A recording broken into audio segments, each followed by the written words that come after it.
Hello, this is Anthony. Let's walk and talk. So, today we're going to have a discussion about the divine. Some of you may call, we're going to have a very direct discussion about Jesus and Buddha, Allah, the universe, creator, source energy. And this discussion is going to be about why do we all have different stories that we argue over in terms of this relationship. You see, when we take this walk, you start to understand things from a different angle. You see, most people, they pick a story, they jump into the story, and they say, this is how I connect with God, with Creator.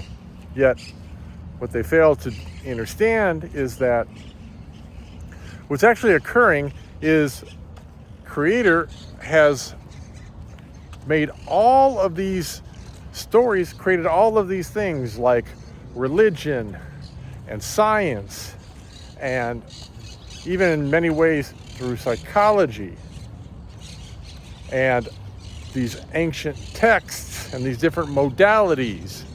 All of these things were created to allow invitation to connect with the divinity, with God. Why are all these created, you say? Why isn't my story not the right story? I know my story is the right story. Well, this is why. You see, what people fail to understand is however you view Creator, however you view the divine, it's very clear that there is an invitation to connect. You see, you can view this through the quantum, and connecting to the quantum field. You can view this through religions. You can view this through philosophies. You can view this in any way that you want. But what's not arguable is every option offers you an opportunity to connect to the divine. Now, why are there so many opportunities and options? Well, I'll tell you why. You see, we are all connected. We are all connected. We are all consciousness. And in order for consciousness to expand, it needs to understand self better. And so we are all placed here, given the perception, our memory is wiped of who we really are. We're given the perception of individualism, and we are given a specific perspective in order for us to understand the world that's been created, that we live in order to understand the spectrum of duality that exists. Because you see, each of us with our own perspective, when there are 8 billion of us and all those perspectives are combined, we begin to have more data, more understanding of what is actually occurring, what we are on the spectrum of duality.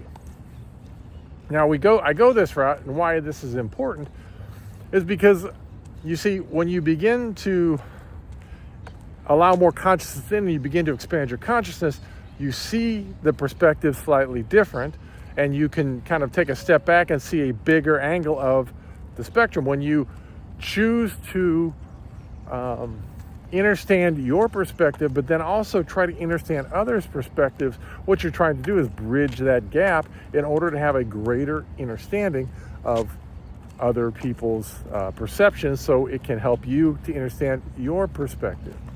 When you begin to understand, as we've talked about many times, how you're programmed in your culture, how you're programmed in your family, it starts to kind of narrow down the focus of your perception and your perspective. But you see, when you understand, like, to give you an example, all of these modalities, with the exception, of like science and whatnot, they all present a parent-child relationship. Most religions view God as the father or the mother or the byproduct of the father and the mother. And the reason that's important for us to look at from that perspective is because when you understand that, then you can understand the relationship from a parental experience. So, for example, if you have children, let's say you have multiple children. Let's say you have 3, 4, 5 children. As a parent, you want to connect with all those children. You love all those children the same.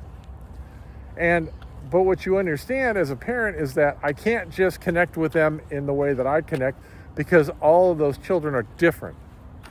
So in order for me to connect with those children, I have to understand what is important to them and understand who they are in order for me to be able to connect with them in a way that's the most meaningful to create the closest relationship with them. And when you understand that, it becomes very easy to understand why there are so many stories out there in terms of Creator. Because you understand that Creator knows that we're all its offspring, its children, and it wants to connect with all of us, but it also knows that we all have very different paths. We all are here to learn very different things. So if there was only one story, there's a whole huge segment of people that would not have the opportunity to connect with the divinity inside of them that exists, that created them, because only one path would be open. But that one path isn't a path that connects with everyone. Well, what we've done is we've taken stories and we supplanted stories with divinity. We said, this is the story, and if you don't believe my story, then you're not of Creator. You're not of the divine. And the problem with that is it very clearly, when you start thinking and looking at the concepts of ego, you see that that's ego. It is absolute separation. It is denying the divinity in another person just because they don't believe the story that you believe. Rather than accepting that the story that they believe shows that they are trying to align with Creator, shows that they are trying to connect with the divine, and thus also shows the divinity that exists within them. You see, again, when you look at it from the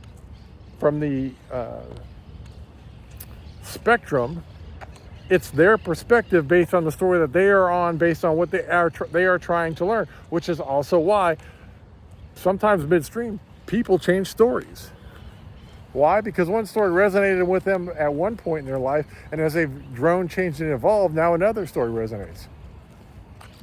Does that mean the first story was null and void? Not necessarily. Does that mean that the story that they're on now is a correct story? Again, not necessarily.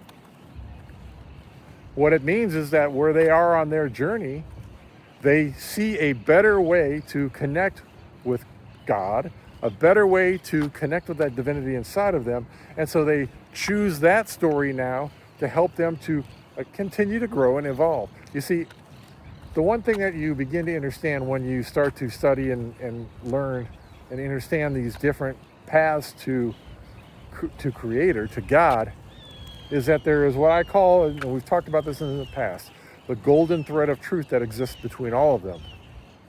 Essentially, they all have truth in them, and many of them, when you start to try to understand that truth, you see the connection.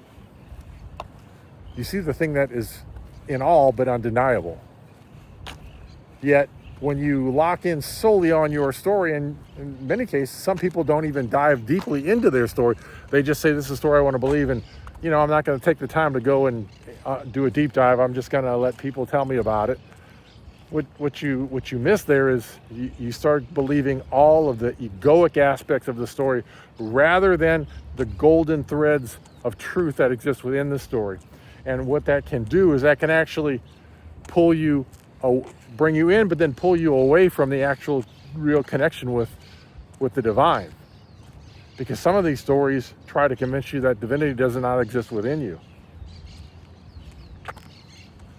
You see, and really all the stories, when you look at them from a zoomed out level and you start to read that golden thread of truth, says the same thing. Divinity exists within you. Divinity is inside of you.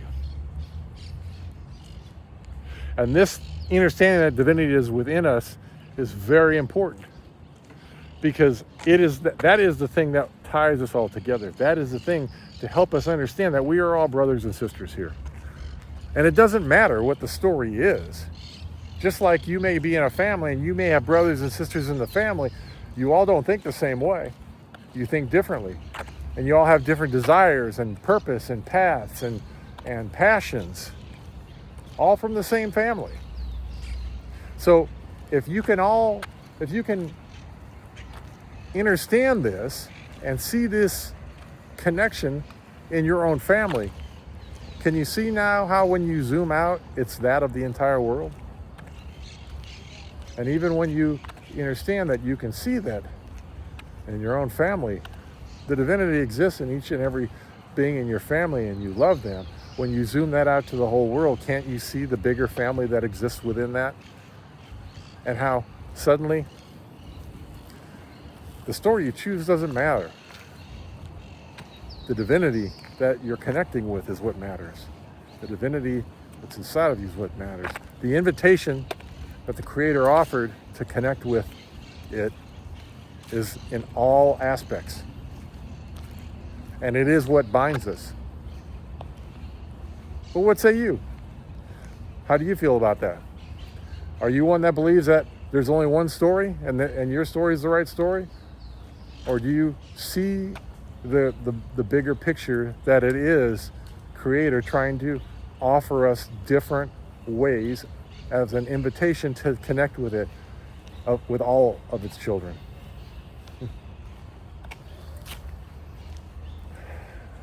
As always, if you enjoy this content, please like, share, and subscribe. I'm truly grateful. Until I talk to you again, peace, love, light. I hope you have the most amazing day.